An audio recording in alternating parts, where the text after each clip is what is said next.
So how you communicate with them at the start, how you communicate throughout the project is how you get repeat work. If someone wins that job and adds money onto the end and ends up having a bitter relationship with that client, that can be more damaging than anything else.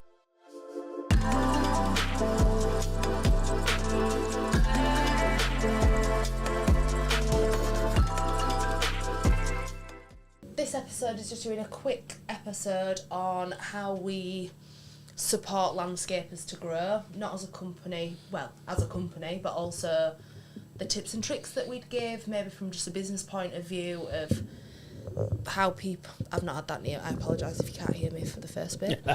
Sure, you're fine. Yeah, basically tips and tricks on how we would advise you to grow your business, or if you're just starting out, the things that are important and things that are a bit non-negotiables for any trade really, but specifically landscapers, builders, designers, important. So one big thing, which is the starting point of meeting a customer or doing a quote, is professionalism.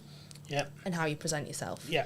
So when you are going to quote for a job, don't be shy to charge for that quote. If that's the level that you are at, that is your time. There's no problem with that. However, you do need to have good communication, turn up timely, don't let people down, because that's the most frustrating part of it.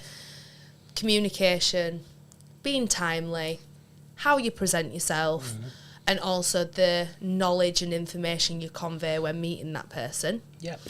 Similarly, if you are sending it over via email, to how you represent yourself on the quote, people generally in our industry gain 2-3 different quotes just for a comparison, because people don't know anything. And the thing is, we know that the cheapest quote is not always the best quote, and the most expensive quote isn't always the best quote.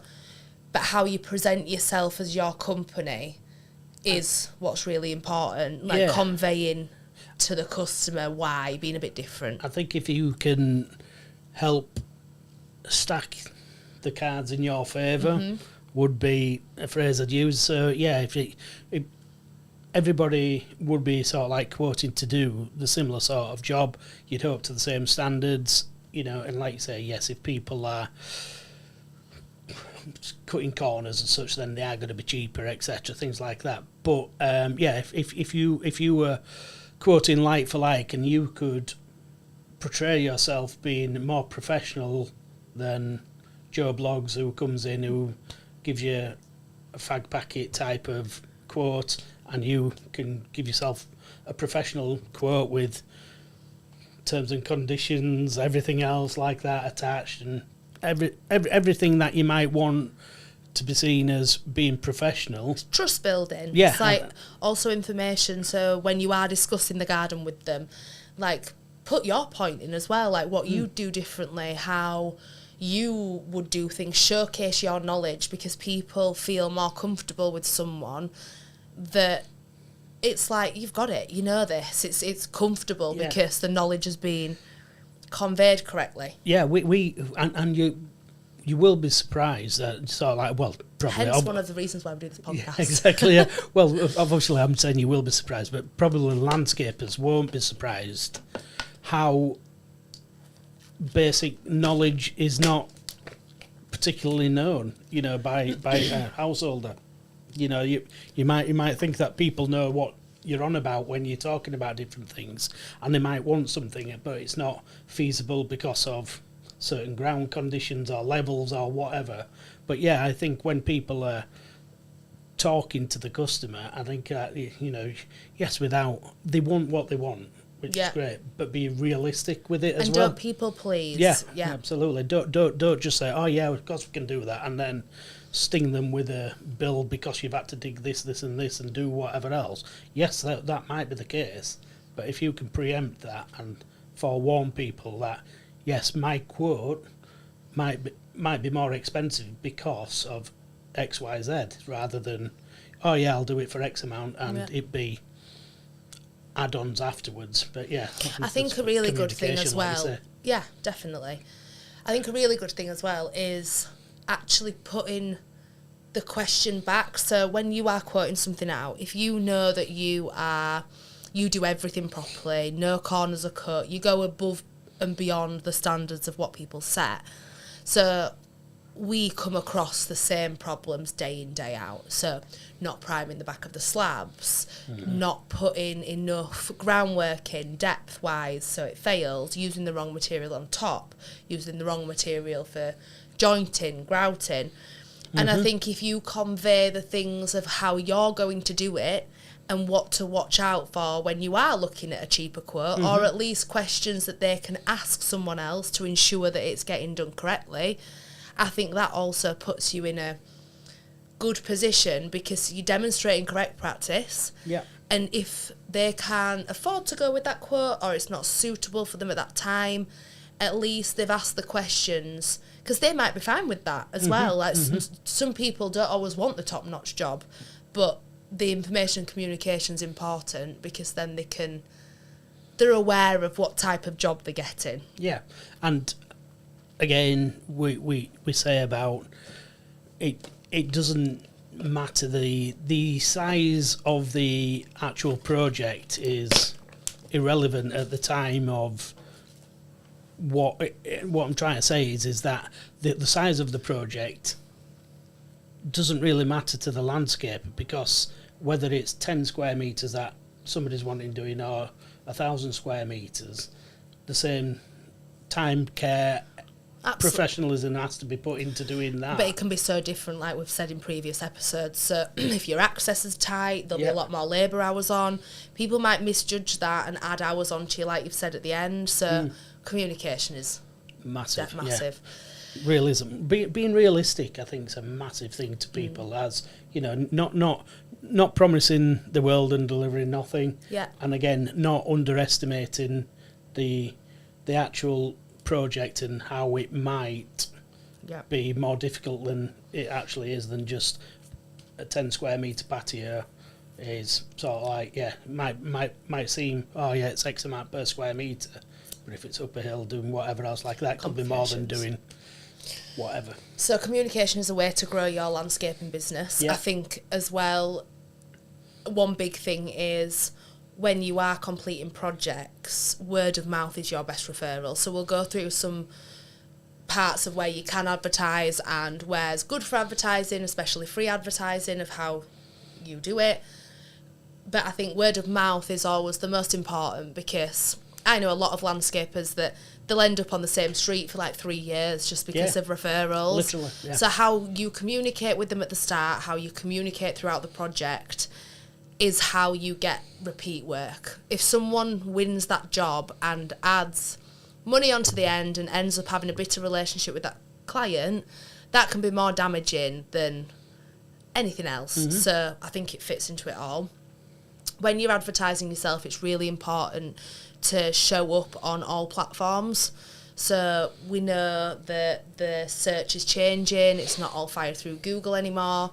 So I think it's really important to grow your business to have all of the channels. So you have Pinterest, TikTok, Instagram, Facebook, and that is more for like a showcase of your work. So even if like Pinterest might not necessarily be targeted in your location that you work, but having a catalogue of your work to showcase to people is really important. That's a big battle of actually winning the job. So that social media is, as we've said before, massive, and it's a platform to be able to showcase your work without people having to go visit previous jobs in physical, having a look. But it's that and word of mouth. Testimonials, case studies, it's all trust building. And I speak about this a lot with landscapers, and a lot of the time I get the response that if it's Pinterest or Instagram, you're promoting to the world. Yeah. Obviously being a builder, landscaper, sometimes designer, you are based in a certain area, because you're not going to travel some people may, but you're not going to travel 5 hours to do a patio, because that will cost you out of it. Yeah. But things like Facebook, Instagram, TikTok, all of the platforms, you can use specific hashtags or specific tags to target your area. Like, for example, if you were in West Yorkshire and that was an area you covered, what I would be thinking about with my Instagram name is to be calling myself the West Yorkshire Landscaper. Because when people look in that area, that's how it brings you up. There's a whole... We could just talk for hours about the best way to show up on social media, but one point is having a presence on the mall and having a bit of education on the mall, because that is how the search is changing and how people will ultimately showcase themselves and win work. On that as well, we have, like I say, 1,000 different customers and people who have actually phoned you up and spoken to you, and which has sparked a bit of a thing for us, and asked for advice on how do they get noticed, how do we do this, how do we do that. Because it's changed so dramatically. It's absolutely. Like, not even we can keep up sometimes. So and we are in a new phase at RF where we are sort of like creating different things, and we are doing CPDs for various different industries. We're currently on with doing a CPD for landscapers, which shows them how to use Facebook, how to use all the different platforms as such, which we can then present to them. They don't have to come and see us direct. No, this will be accessible to everyone. Exactly. So, yeah. You know, we can do a CPD. Well, when you talk about, you know, tagging somebody in, I had to talk somebody through it the other day. They were putting they wasn't putting the @ sign, so they're just putting RF paving or whatever. And I was like, but if you put @ then it brings it up, you select it, and they were like, wow, I never knew that. And, you know, for somebody... simple things, it's just educational. Yeah, it's that's hard right, to work. There's that much stuff on the internet, it's hard to... Somebody of an age... work it out. No, but it's true. Like You're not, me, might not know that. But also, so we say, love saying I'm younger than you, but... but I even have had to learn it. It's not something that when I was younger, it was even about. And it's not just an age thing. It's genuinely people that it's becoming more and more and more apparent. It was a tool before that was active, like people used it, but Google was the main search. It's changing now, so it's part of your business to understand the basics of it, and we will help through that. So it might not be when this episode's released, but within the next few weeks we'll make sure that we've got that online available for access, and then I'll change the link down below and then you can access it. Excellent. So it's there for you. How else would you advise people to grow the landscaping business? Big is not always better. Big isn't always better. Exactly, yeah. Big isn't always better. You know, we've got various different customers of different sizes who deal with different things. You know, if you're thinking, I want to run a fleet of trucks that has got, you know, several different landscapes doing it, whatever, then you're getting into the commercial side of things. From that, you think, there's big money in that. But you've got to make the money in it, because if you're not pricing the jobs right and you're having to physically run all of those people, you can do more damage to your name than good. You know, and it's sort of like you're at the bottom of the pecking list for payment type of thing. So you've got to have the cash flow to be able to support getting paid after 90 days, if you're lucky, and then extra 30 days, so 120 days, you know, you got a third of a year that you're not getting paid for the work that you've actually done. So is that sustainable for you as a company? A thing that goes along with that, like about money management, is when you are quoting a job as well, to actually quote what it is and make sure your labour covers what it needs to cover. Don't chop your labour in half because you're competing with someone else. Hold your standards of what you are. If you find that you're not getting work from that, then you need to advertise yourself in a way that you're setting your bar above. Like Lee Harker that we had on this podcast. How he prices is how he prices. His standard to work is second to none. You either have him or you don't have him, or you have a smaller project. But I think sometimes a lot of people, it's like a race to the bottom. When it is that and you're doing a lot of work, you're not getting your fair share out of it to live anyway, so it causes stress. So a big thing for me, how to grow your business, is price it properly, stay firm on your pricing, and raise your level to why you're charging that price. Yeah. You're working less, you're earning more money, and then you've got money to be able to grow your business in a way that suits, and then leading into thinking about, if you are going to get quite a few different teams, think that through from a money perspective, not just bigger is always better. Yeah, absolutely. One thing I would say, so like, again, about, I use the word respect quite a lot, and I think having respect for everything within your project, and you being a professional, so starts with yourself.